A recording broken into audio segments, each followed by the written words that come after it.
For 14 months, the former Navy SEAL's 7-year-old son hadn't spoken a single word. Gideon built a soundproof fortress to protect him, not realizing he had built a prison. When a new pediatric nurse arrived, she didn't force the terrified boy to talk. Instead, she picked up a heavy military challenge coin and tapped a tactical survival rhythm against the table. Standing in the doorway, the hardened operator realized a devastating truth. His son wasn't broken. He was standing guard, and with the state threatening to take the boy away, saving his family would require this unbreakable SEAL to fall to his knees and finally surrender. The sudden vibration of a cell phone against the kitchen counter felt jarring in the deeply quiet house. Gideon glanced at the screen. It was the logistics director for his security firm. He ignored it. 5 seconds later, it buzzed again. An urgent escalation. His jaw tightened. He looked at Maya, who was calmly arranging her evaluation blocks on the rug, and then at Leo, who sat perfectly still in the corner of the sofa. "I have to take this," Gideon said, his voice flat. It wasn't a request for permission. "I'll be in the hall. Leave the door open." Maya didn't look up from her blocks. "Take your time, Mr. Cross."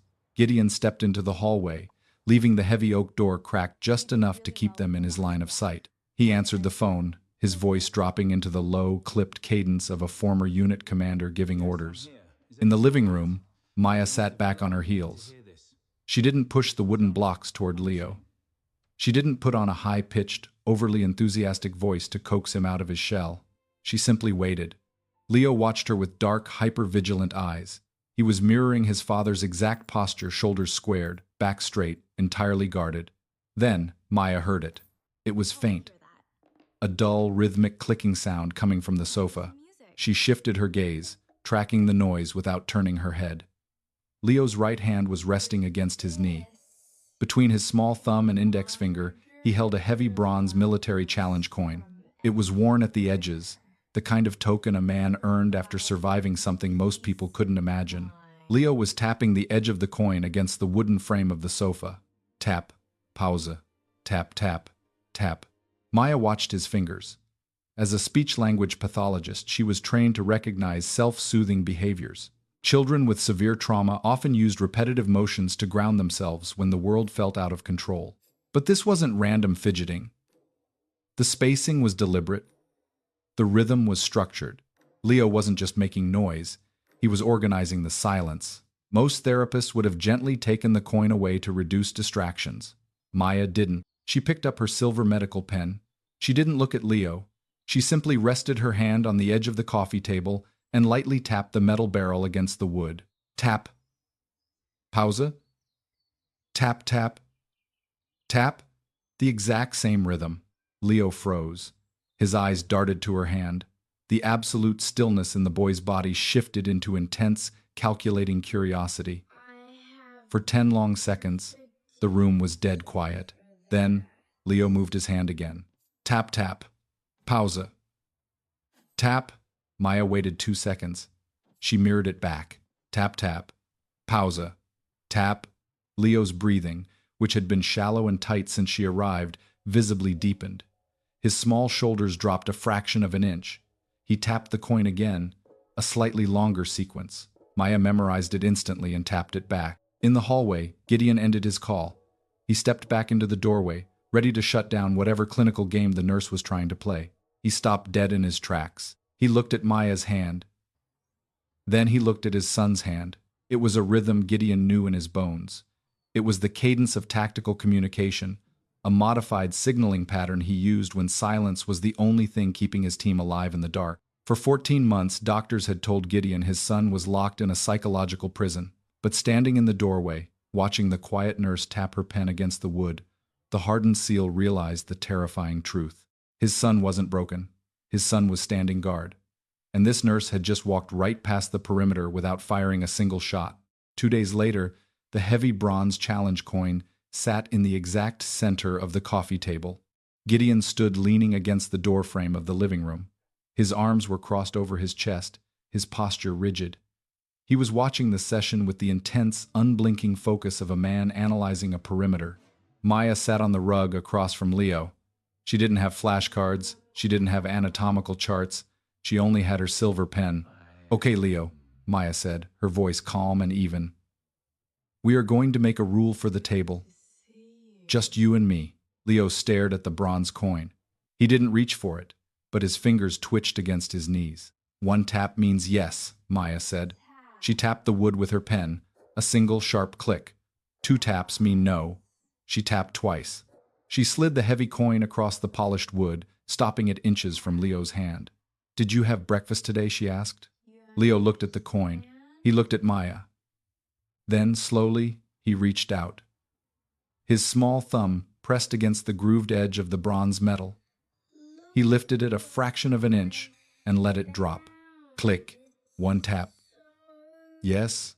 From the doorway, Gideon's chest tightened so sharply he had to force himself to exhale. He knew that rhythm. In the military, tactical tapping was survival. When a SEAL team was pinned down in the dark, when radio silence was absolute, a single tap on a comms mic meant, I am here. I am functional. Two taps meant, negative. Hold position. Gideon had taught his men to use it in hostile territory. Now, his 7-year-old son was using it in their living room just to answer a question about breakfast. The realization was a heavy, cold weight in Gideon's gut. His son wasn't just traumatized. Leo was operating in survival mode, treating the world like a combat zone where any loud noise might draw enemy fire. Are you tired today? Maya asked. Leo paused. He tapped twice. Click, click. No. Are you? Maya tilted her head, her tone shifting slightly, losing its clinical edge. Are you feeling brave today? Leo's hand hovered over the coin. He looked toward the hallway, his dark eyes locking onto his father for a brief second. Gideon held his breath, keeping his face perfectly neutral, offering quiet strength. Leo looked back at the table. He lifted the coin. Click. Yes. Maya smiled. It wasn't a broad, overly enthusiastic smile. It was a small, genuine expression of respect. Good. Me too. 30 minutes later, the session ended. Maya packed her notebook and pen into her leather bag. Leo had retreated to the window seat, holding the bronze coin tightly in his fist. As Maya walked into the hallway to put on her coat, Gideon stepped into her path. The physical distance between them was standard, but the emotional air in the narrow hall felt suddenly dense. Where did you learn to do that? Gideon asked. His voice was low, careful. Maya paused, her hand on the zipper of her coat. Learn what, Mr. Cross? The tapping, the binary response. It's a tactical communication protocol. Maya looked up at him. She didn't look intimidated by his height or the intensity in his eyes. I didn't learn a protocol, she said quietly. I just watched his hands. He was already talking, Gideon. You just have to listen to the right frequency. She slipped her bag over her shoulder, offered a polite nod, and walked out the front door. Gideon stood alone in the hallway, the silence of the house pressing in on him again. But for the first time in over a year, the silence didn't feel empty. It felt like he was just waiting for the next signal. It was 2 a.m. when Gideon finally gave up on the illusion of sleep. He threw off the heavy blanket and sat on the edge of the bed. The house was wrapped in its usual, suffocating silence. He had paid a fortune to have the walls soundproofed when they moved in. He had wanted to block out the sirens, the traffic, the unpredictable noise of the civilian world that made Leo flinch. He had built a flawless perimeter, but as Gideon sat in the dark, staring at the floorboards, he realized the silence inside the perimeter was deafening. Then, he heard it. It was incredibly faint. If Gideon hadn't spent years tuning his ears to the micro-sounds of a hostile environment, he would have missed it entirely. Tap. Pause. Tap, tap. Gideon stood up. He walked barefoot across the cold hardwood, stepping silently into the hallway. The sound was coming from Leo's room. Gideon moved to the heavy oak door and stopped. He pressed his shoulder against the frame, listening. Inside, lying awake in the dark, Leo was tapping the bronze challenge coin against the wooden rail of his bed. Tap. Pause. Click, click. Pause. Tap. Gideon closed his eyes. The boy wasn't just fidgeting. He was practicing. He was running through the binary communication protocols Maya had established that afternoon. In the absolute safety of his dark room, where no one was watching, Leo was talking. For a brief, desperate moment, a wave of hope broke through Gideon's disciplined chest. His son wanted to communicate. The bridge was there. Maya had built it. and Leo was testing the weight it could hold. Gideon raised his right hand. He hovered his knuckles an inch from the wood of the door. If this was a tactical exercise, the standard operating procedure was to confirm receipt of the signal. I hear you. I am here. Gideon gently tapped his knuckle against the door frame. Just once, a quiet, steady echo of the boy's rhythm. Tap. Instantly, the sounds inside the bedroom ceased. Gideon held his breath, waiting. 5 seconds passed. 10. He kept his hands suspended in the air. Nothing.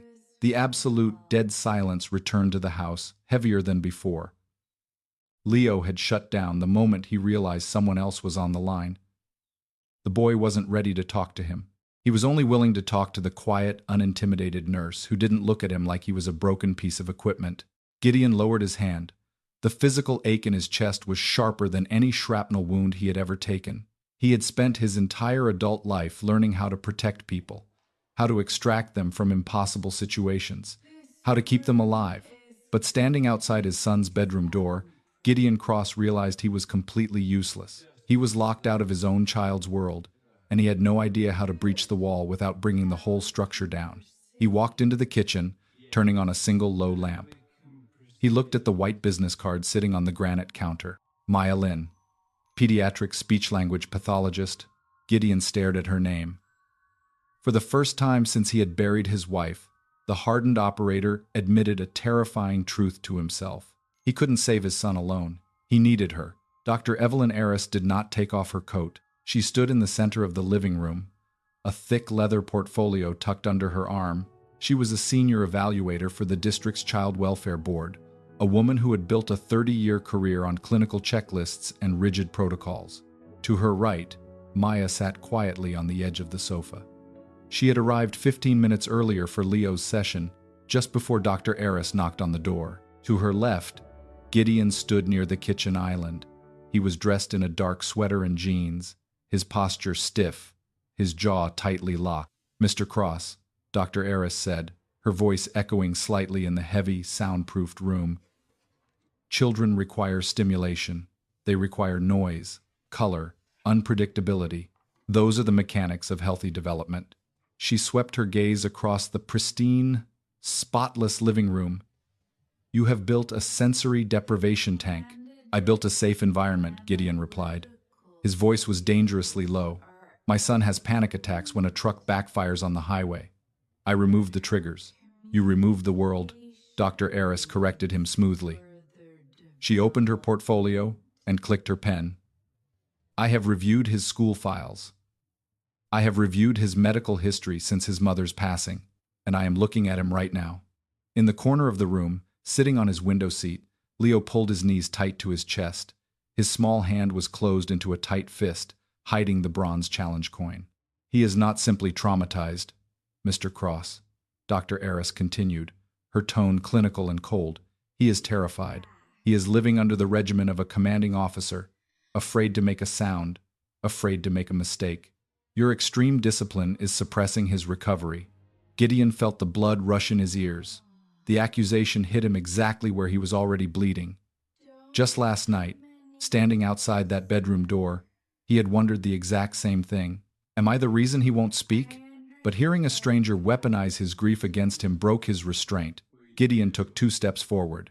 He didn't raise his voice, but the sheer physical presence of the former elite operator seemed to consume all the oxygen in the room. "You do not know my son," Gideon said, his tone razor-sharp, "and you do not know how I raise him." Dr. Aris didn't flinch. She simply looked at his clenched fists and wrote something down on her notepad. "Hostile response to clinical feedback," she narrated quietly as she wrote. "Physical intimidation when challenged." Gideon froze. He realized instantly he had stepped right into her trap. "My recommendation to the board will be finalized this afternoon," Dr. Aris said, looking up with a perfectly detached expression. "Given the lack of progress and the oppressive nature of this household, I am recommending a mandatory 72-hour residential evaluation for Leo at the state pediatric facility." Gideon's chest stopped moving. The air left his lungs. "You are not taking my son out of this house. The court will decide that, Mr. Cross." Dr. Aris closed her portfolio. Gideon looked trapped. He was a man trained to fight cartels, to breach fortified compounds, to survive the darkest corners of the earth. But standing in his own living room, holding the gaze of a bureaucrat with a pen, he was entirely powerless. He looked toward the sofa, his eyes finding Maya. It wasn't a look of anger. It was a look of pure, desperate defeat. Maya stood up. She walked past the coffee table, stepping directly between Gideon and the Evaluator.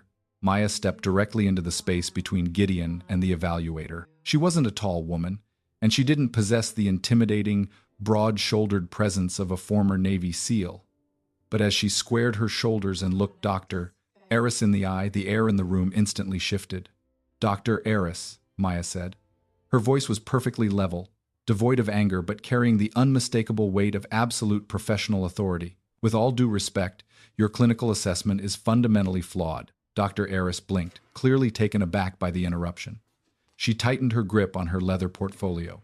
"Miss Lin, you are here as an outpatient therapist. This evaluation is outside your scope of practice. My scope of practice covers pediatric trauma and severe communication disorders," Maya countered smoothly, "which means I am uniquely qualified to tell you that removing this child from his home would not be a therapeutic intervention. It would be a catastrophic psychological rupture." Gideon stood frozen. He watched the side of Maya's face, entirely stunned by the fierce, unyielding shield she had just thrown up in front of him. "The boy is completely isolated," Dr. Eris argued, her tone hardening. "His father is running this house like a military barracks.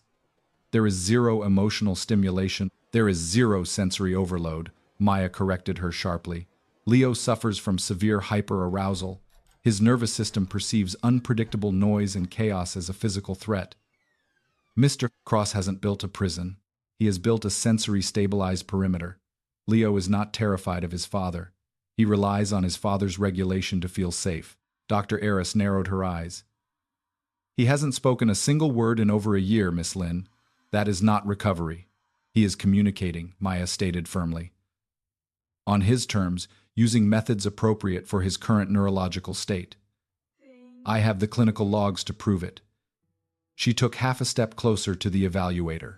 "If you file an emergency removal order based on a 15-minute visual observation, I will submit my daily medical charting directly to the State Medical Board. I will formally testify that your recommendation contradicts current pediatric trauma protocols, and I will request an immediate review of your licensing." The room went dead silent. In the corner, Leo had stopped gripping his knees. He was watching Maya with wide, intensely focused eyes. Dr. Eris stared at the younger nurse, calculating the risk. Bureaucrats hated a paper trail of professional negligence, and Maya was offering her a massive one. "The Child Welfare Board will still review his case," Dr. Eris said finally, her voice tight. "Your notes better be as definitive as you claim, Miss Lin. Because if he doesn't show measurable, conventional progress soon, my recommendation will stand." Without waiting for a response, Dr. Eris turned and walked out the front door. The heavy oak clicked shut behind her. The adrenaline slowly drained from the room. Maya let out a long, quiet breath. Her hands were trembling just slightly. She turned around to face Gideon. Gideon was staring at her. For his entire adult life, he had been the operator. He had been the one to kick down doors, the one to stand between civilians and incoming fire, the one to carry the burden of survival. He had never, not once, had someone stand in front of him and fight his battles. "You didn't have to do that," Gideon said, his voice entirely stripped of its usual armor. Maya met his gaze. The clinical sharpness was gone from her eyes, replaced by a quiet, unwavering warmth. "Yes, I did," she said softly. The house felt entirely different after Maya left. The heavy, soundproofed walls were still there. The pristine, highly controlled perimeter remained intact. But the air inside the fortress had shifted. Someone had finally stood on the wall beside Gideon, and the relief of not fighting alone was staggering. He walked back into the living room. Leo had fallen asleep on the window seat, exhausted by the adrenaline of the morning. Gideon picked up a throw blanket and carefully draped it over his son. As he turned toward the kitchen, his eyes caught something on the coffee table. Maya had left her leather-bound notebook. In the rush of Dr. Eris's departure, she had packed her medical bag but left her primary charting book sitting right next to the bronze challenge coin. Gideon stared at it. He knew he shouldn't open it. It was a breach of privacy, a violation of the boundary she had just risked her career to defend. But the instinct to understand his son pushed past his discipline. He picked up the notebook and opened it to the most recent page. He expected to see clinical jargon. He expected diagnostic codes, psychological evaluations, and medical assessments regarding vocal cord paralysis or severe PTSD. Instead, he found a tactical translation matrix. Maya had drawn a grid. On the left side, she had mapped out sequences of dots and dashes, tracking the rhythms Leo tapped with the coin. On the right side, she had written what those rhythms meant, pieced together from her sessions with the boy. 1 tap equals yes divided by I am here. 2 taps equals no divided by stop. 3 rapid taps equals overwhelmed divided by too loud. Gideon's eyes moved down the page, scanning the complex sequences she had documented. Then, his breath caught in his throat. His finger stopped on a very specific sequence near the bottom of the page. Tap, pause, tap, tap, pause, tap. It was the exact rhythm Gideon had heard echoing through the bedroom wall at 2 in the morning. He had thought Leo was just practicing. He had thought the boy was just playing with the sounds. He looked at Maya's translation on the right side of the page. Threat outside. Maintain noise discipline. Keep Dad safe. Gideon stopped breathing. The notebook suddenly felt like a 50-pound weight in his hands. He read her notes beneath the translation, written in neat, careful handwriting. Leo is not experiencing biological mutism. He is experiencing induced hypervigilance. He mirrors his father's environmental scanning. Gideon treats the world outside the house as a constant, active threat. Leo has absorbed this. In a hostile environment, sound draws enemy fire. Leo refuses to speak because he believes that making a sound will bring the danger inside. He isn't broken. He is standing guard. Gideon dropped the notebook onto the table. His legs gave out. He sank onto the edge of the coffee table, burying his face in his large, calloused hands. For 14 months, he had blamed the car accident. He had blamed the doctors. He had blamed the universe for taking his wife and breaking his son. He had built this silent, heavily fortified house to protect his boy from the world. He hadn't protected him. His intense, suffocating paranoia had taught a 7-year-old boy that the world was a war zone. Leo was mute because he was being a good soldier. He was holding the line in the dark, trying to protect his father. Gideon choked on a quiet, devastating sob. The fortress he had built wasn't a sanctuary. It was a prison, and Gideon was the one holding the key. The heavy manila envelope was sitting on the kitchen island. It bore the official seal of the State Department of Child and Family Services. Gideon had opened it 10 minutes ago, but he was still staring at the bold, black text on the second page. Mandatory 72-hour residential evaluation. Placement to commence Friday at 0800 hours. They were taking him. Dr. Aris had bypassed a standard review and filed an emergency injunction citing severe, immediate psychological suppression. Gideon had 3 days to surrender his son to a sterile, unfamiliar facility, or the state would arrive with a police escort to do it for him. A quiet knock at the front door pulled him away from the paper. He walked down the hall and opened it. Maya stood on the porch. The coastal wind was biting, but she didn't look cold. She looked exhausted. There were dark circles under her eyes, and she was holding a folded piece of official hospital stationery. Gideon stepped aside, letting her in. He didn't say a word. He just walked back to the kitchen and slid the CPS mandate across the granite counter toward her. Maya picked it up. Her eyes scanned the document, her expression tightening with every line. Eris fast-tracked it, Maya said, her voice dropping. She classified him as being in imminent developmental danger. And what's that? Gideon asked, nodding toward the folded paper in Maya's hand. Maya hesitated. She looked down at the letter, then slowly placed it on the counter next to the mandate. Gideon didn't wait for her permission. He opened it. It was a formal notice of investigation from the State Medical Licensing Board. Dr. Aris had filed a grievance against Maya for severe professional boundary violations, interfering with a child welfare investigation, and medical insubordination. The bottom line was clear. If Maya attempted to testify on Gideon's behalf at the impending custody hearing, her clinical license would be suspended pending a full ethical review. Gideon stared at the letter. He had spent his life in the military learning that every action had a blast radius.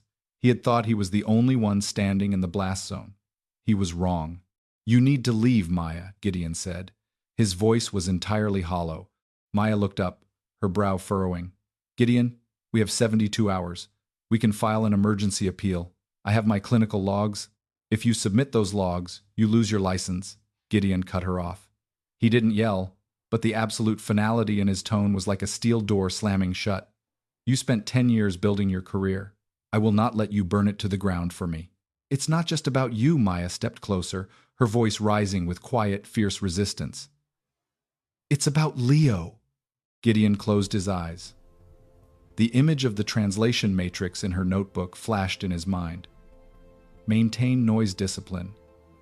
Keep Dad safe. Dr. Eris was right, Gideon whispered. The admission costing him the last ounce of his pride. I broke him, Maya. I built a war zone in this house, and I drafted my own 7-year-old son to stand guard. Maybe a state facility is exactly what he needs to get away from me. That is a lie, and you know it, Maya said, her voice shaking with frustration. The contract is terminated, Gideon said, stepping back, pulling his military armor around himself one last time. You did your job. Now go home. Maya stared at him. She saw exactly what he was doing. He wasn't rejecting her. He was throwing himself on the grenade to shield her from the shrapnel. Without another word, she picked up her bag and walked out the door, leaving Gideon entirely alone in the silence he had created. The digital clock on the bedside table read 11:45 p.m. Gideon stood in the dark of his son's room. Leo was asleep, his breathing slow and even. On the bed, sitting quietly next to the boy's pillow, was the bronze challenge coin. Gideon moved silently toward the closet. He pulled down a small canvas duffel bag and set it on the floor. He began opening drawers, methodically folding small jeans and sweaters, packing them with the tight, efficient precision of a soldier preparing for deployment. Every folded shirt felt like a physical weight pressing down on his chest. He was packing his son away. He was surrendering. A sharp, uncalculated sound broke the silence of the house. Someone was pounding on the front door. It wasn't a polite knock. It was loud, urgent, and completely devoid of tactical discipline. Gideon stopped. He walked quickly down the hall, checking the security monitor before pulling the heavy oak door open. Maya stood on the porch. The coastal wind was howling, driving freezing sleet into her dark hair and the shoulders of her coat. She was shivering, but her eyes were burning with a fierce, unmistakable anger. I told you to go home, Maya, Gideon said, his voice hard, trying to rebuild the wall he had thrown up that afternoon. I am not one of your operators, Gideon, Maya snapped, stepping past him into the warmth of the hallway without waiting for an invitation. You don't get to issue an order and expect me to blindly follow it. Gideon closed the door, shutting out the storm. You are risking your license. That is my choice to make, not yours. Maya turned to face him, the snow melting on her collar. You think you're being noble. You think letting the state take him is this grand sacrifice, that you are protecting him from your own mistakes. It isn't a sacrifice. It's a retreat. The word hit Gideon like a physical blow. I made him a prisoner. So break him out, Maya said, her voice dropping, losing its anger and shifting into a desperate, pleading honesty. He isn't broken, Gideon. He is just carrying your weight. If you send him to a residential facility, surrounded by strangers who don't understand his language, you will confirm every fear he has. You will teach him that the world really is unsafe, and worse, you will teach him that you won't fight for him. Gideon looked away, the muscles in his jaw ticking. The overwhelming, suffocating guilt he had carried since his wife died finally breached the surface. I don't know how to fix this.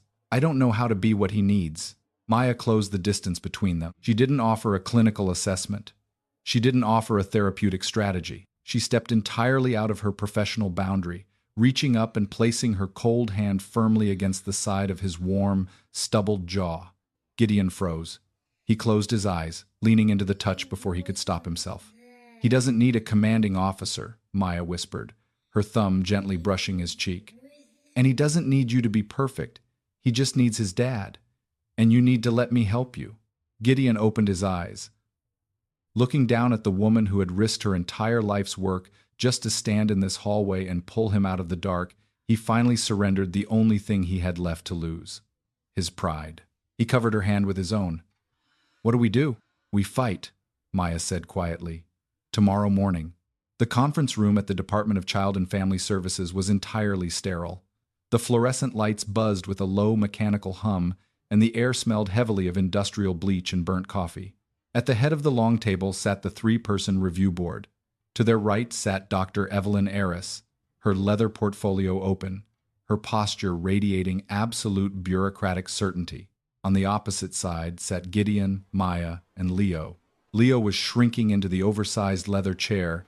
His eyes were wide and darting, overwhelmed by the harsh lighting and the hostile, unfamiliar voices. Both of his small hands were shoved deep into his pockets. "The environment is fundamentally restrictive," Dr. Aris said, addressing the board. "The father's extreme hypervigilance has resulted in severe developmental regression. The child has not spoken in 14 months. Immediate residential placement is required to break this cycle of psychological suppression." The lead board member, a tired-looking man with silver hair, sighed and looked across the table. "Mr. Cross," the man said, "do you have a final statement before we rule on the 72-hour separation mandate?" Maya held her breath. She looked at Gideon, waiting for him to unleash the brilliant, aggressive defense they had spent all night preparing. Gideon stood up. He didn't look at the board member. He didn't look at Dr. Aris. He turned his back to the table entirely. He walked the 3 short steps to his son's chair. The hardened former SEAL, a man who had commanded highly lethal teams in the most dangerous environments on Earth, slowly sank to his knees on the cheap commercial carpet. The room went dead silent. Gideon looked at his son. Leo was trembling, completely locked inside his panic. Gideon brought his right hand up and rested his knuckles against the wooden armrest of Leo's chair. He took a slow, deep breath, trying to steady himself. But his hand, which had never shaken under incoming fire, was trembling. He tapped his knuckle against the wood. Tap. He paused, trying to remember the sequence Maya had taught him, the exact rhythm to say, "I am here. We are safe. You can stand down." He tapped again, but his hand was shaking too badly. The rhythm was rushed, uneven, breaking the careful tactical cadence. Tap, tap.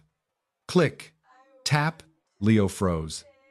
The boy's dark eyes dropped to his father's trembling hand. For the first time in his life, Leo was not looking at a commanding officer. He was not looking at an unbreakable protector. He was looking at a terrified father who was trying to speak his language and failing. Leo slowly pulled his hands out of his pockets. He reached out and placed his small, warm hand directly over Gideon's massive, shaking knuckles, stopping the erratic tapping. The boy swallowed hard, his chest hitched. And then, breaking a silence that had lasted for 14 agonizing months, Leo's rusty, quiet voice drifted through the sterile room. "You're doing it wrong, Dad." Gideon let out a sound that was half gasp, half sob. He pulled his son forward, burying his face in the boy's small shoulder, wrapping his massive arms around him like a shield. Leo didn't flinch. He wrapped his arms tightly around his father's neck and buried his face in Gideon's collar. At the table, Dr. Aris sat in stunned, absolute silence. Maya stood up from her chair. She didn't raise her voice, but she didn't need to. The quiet pride in her eyes was devastating. She looked directly at the lead board member. "That is verbal communication," Maya said softly. "He feels safe. Case closed."